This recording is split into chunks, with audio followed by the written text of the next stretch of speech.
Till in the 1790s, an Oxford student introduced using guano, bird poop, as fertiliser. He spread guano across the university lawn, using it to spell GUANO. The lawn was soon scrubbed, but when spring came, the word guano was clearly visible, growing higher and thicker than the rest of the grass. Till guano is not just bat poop, but bird as well. People committed genocide to gain access to guano deposits. Shikakaa. Was that the 1790s version of a cock and balls on the lawn? The guano mining process resulted in ecological degradation through the loss of millions of seabirds.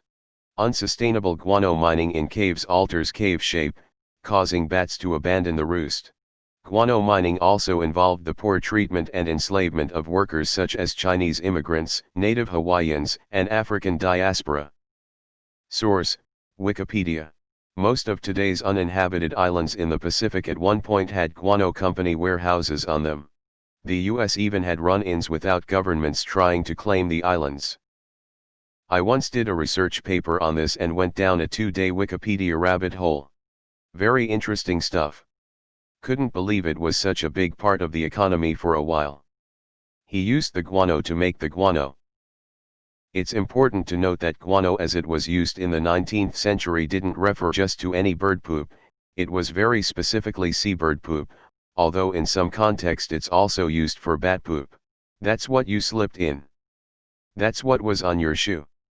And that explains the abrasion on your palm. Let me run that back for you. Mlap ruano noisarba etsni alps tot dna eos ruano sa tahushtot ni depels voy tahushtot. That's what you slipped in. That's what was on your shoe. And that explains the abrasion on your palm. Damn, I am good. I like the idea of an alternate Harry Potter universe where the students compete to find the best animal wastes to fertilize plants.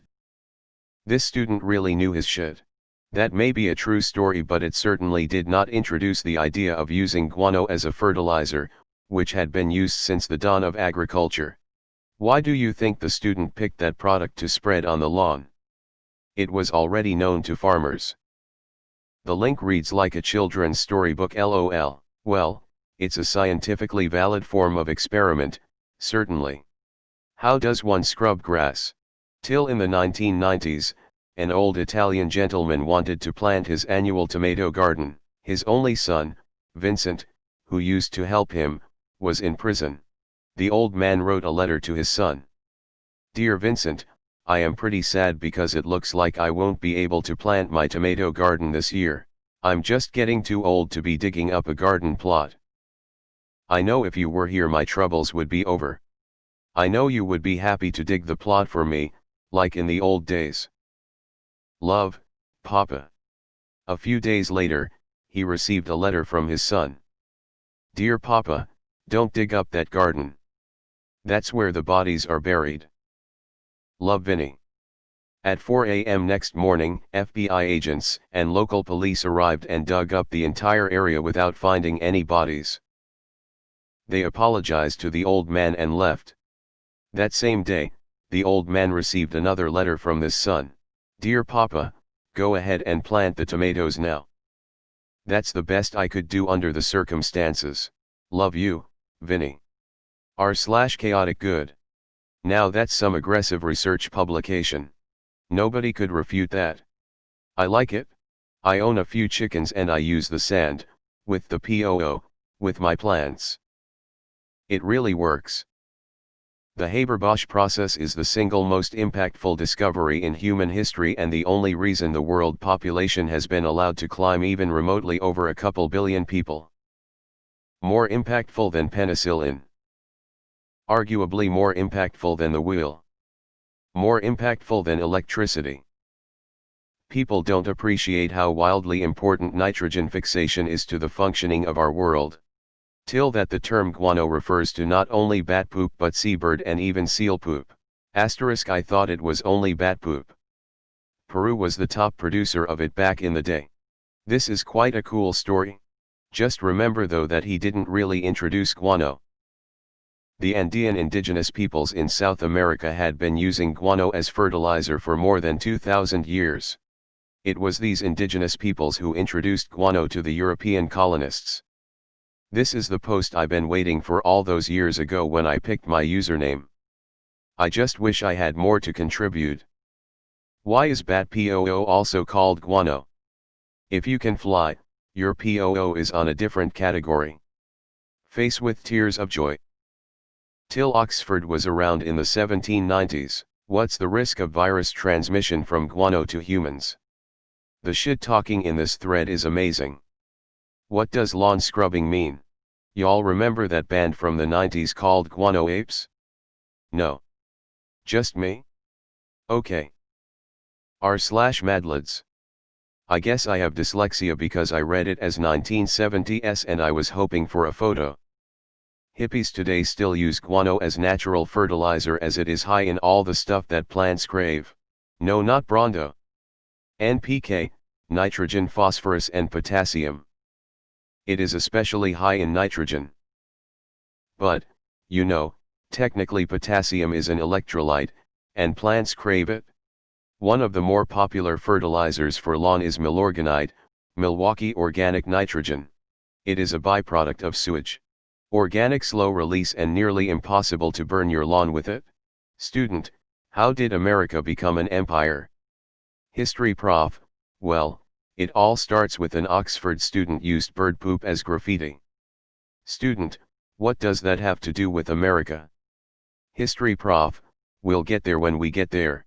That island, among several other locations with prolific guano deposits, was the catalyst for warfare between colonial powers for many decades.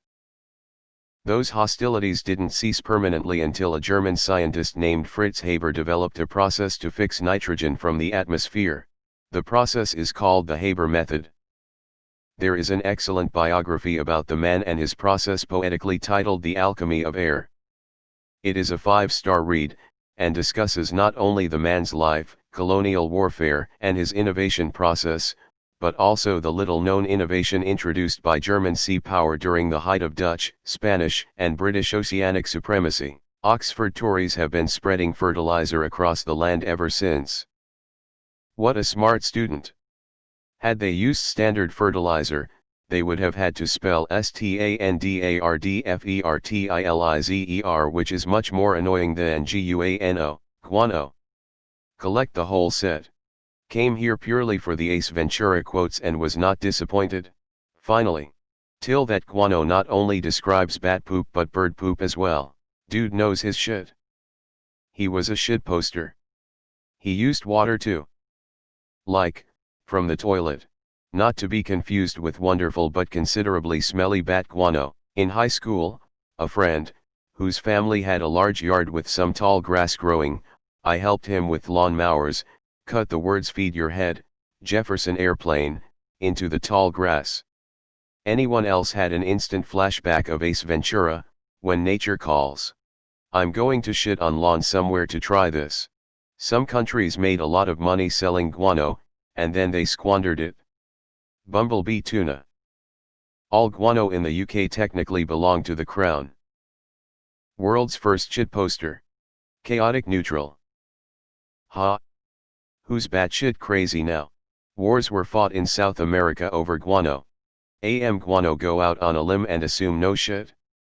With regards to the accuracy of this story, that's batshit crazy. Till in the 1790s, an Oxford student introduced using guano, bird poop, as fertiliser. He spread guano across the university lawn, using it to spell guano. The lawn was soon scrubbed, but when spring came, the word guano was clearly visible, growing higher and thicker than the rest of the grass. Photos or it didn't happen. So that's why we call shit guano in Poland. LMAO till. I'm out of the clouds. One common practice in home gardening/farming is to have a chicken tractor. This is an enclosed pen on wheels that you can move every day, spreading the POO around the grounds. Bat POO, guano is great for growing weed, but forget it, COVID killed it. I feel that the people who keep posting on TIL are keeping up with me on my catch up from the podcast No Such Thing as a Fish. I hear a fact, then it's on here. This headline makes it sound like this guy discovered using animal poop as fertilizer. Except that's not true at all.